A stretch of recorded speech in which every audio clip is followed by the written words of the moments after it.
Comme je le disais, c'est Média Afrique qui nous rapporte cette information. Est-ce que Yango là, ils sont pas en train d'espionner les Ivoiriens pour donner ça à la Russie? Ça fait peur, hein, les parents. Derrière le géant du VTC qu'on appelle les taxis Yango qu'on commande là, le journal Média Afrique nous pose la question, est-ce qu'il n'y a pas un système dangereux, un réseau d'espionnage des Ivoiriens qui est derrière? Parce que selon eux, le journal qui s'appelle Le Perroquet Libéré, dans sa dernière parution, a donné des informations qui font trop froid dans le dos. Et moi-même, en vérité, l'information m'avait été donnée que Yango là, qu'une fois que tu rentres dans leur véhicule, qu'ils enregistrent tout sur toi. Tes conversations, ta photo, tout.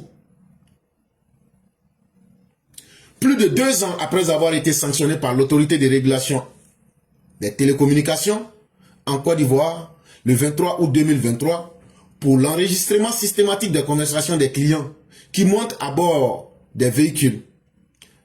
En totale violation de la législation ivoirienne, Yango, qui avait pourtant été sommé de mettre fin à cette activité illicite, semble persister dans la fourberie. Et donc, le 23 août 2023, vous vous souvenez, je vous ai dit que j'en avais entendu parler. C'était à cette époque-là.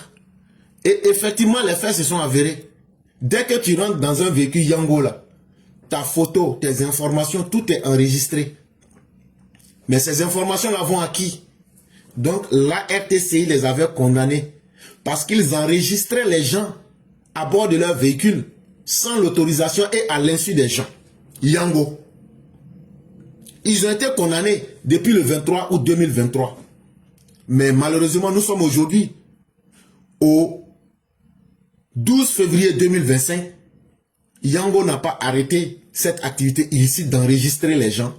Ça continue jusqu'à aujourd'hui. Les conversations téléphoniques ou tout autre type d'échange que les clients ont à bord des véhicules sont systématiquement enregistrés, transférés vers des centres de stockage de données à l'extérieur. Donc, tout ce que tu fais quand tu prends un Yango là, tout ce que tu fais dans un Yango là, tout est enregistré. Et tout ça là, ce sont des informations.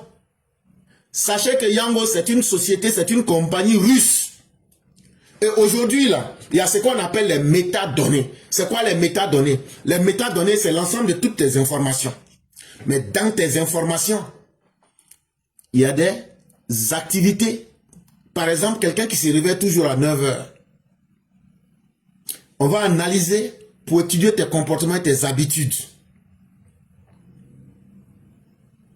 Et comme ça, on peut prévoir tes comportements. Et donc aujourd'hui, là, tous ceux qui prennent les Yango, sachez que vos informations sont stockées quelque part par la compagnie russe Yango à l'extérieur de la Côte d'Ivoire. Qu'est-ce qu'ils vont faire avec ça? Je ne sais pas. Mais aujourd'hui, quand on regarde la volonté de la Russie de vouloir attaquer la Côte d'Ivoire, nous ne serons pas surpris qu'un jour, cela puisse servir d'arme à la Russie après avoir étudié et compris le comportement pour pouvoir s'attaquer à la Côte d'Ivoire.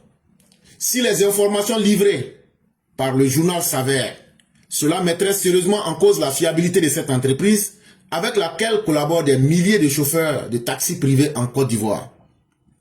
Chers parents, la vérité est dure, mais la vérité est la vérité. Si on ne vous dit pas la vérité et qu'on vous laisse comme ça, c'est nous encore qui serions les pires des personnes. C'est pourquoi je sors avec cette vérité pour attirer votre attention. Maintenant, qu'est-ce que vous devrez faire? Je ne peux pas décider à la place de quelqu'un. Qu'est-ce que vous ne devrez pas faire? Je ne peux pas décider à la place de quelqu'un.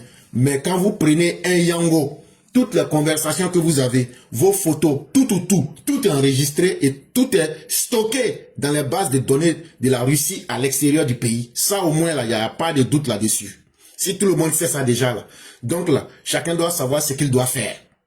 Cette pratique est-elle commanditée par Moscou? C'est l'hypothèse la plus probable. La Russie fait de la Côte d'Ivoire le centre de gravité de ses aspirations néocolonialistes en Afrique de l'Ouest. Parce qu'aujourd'hui, la Russie, qu'on le dise ou pas, veut vraiment la Côte d'Ivoire.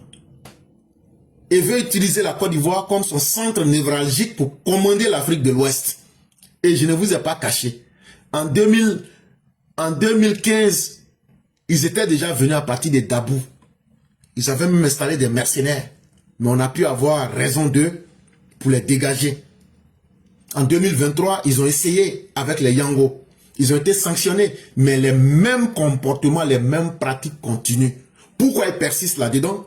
Cette information aussi que nous donnons, c'est pour attirer l'attention de l'autorité, attirer l'attention de vous, nos parents, pour que vous fassiez très attention.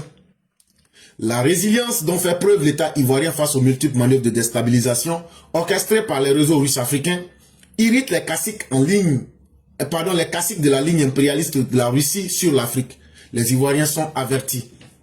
Et donc, chers parents, chers Ivoiriens, vous êtes avertis, à vous-même de décider de ce que vous voulez.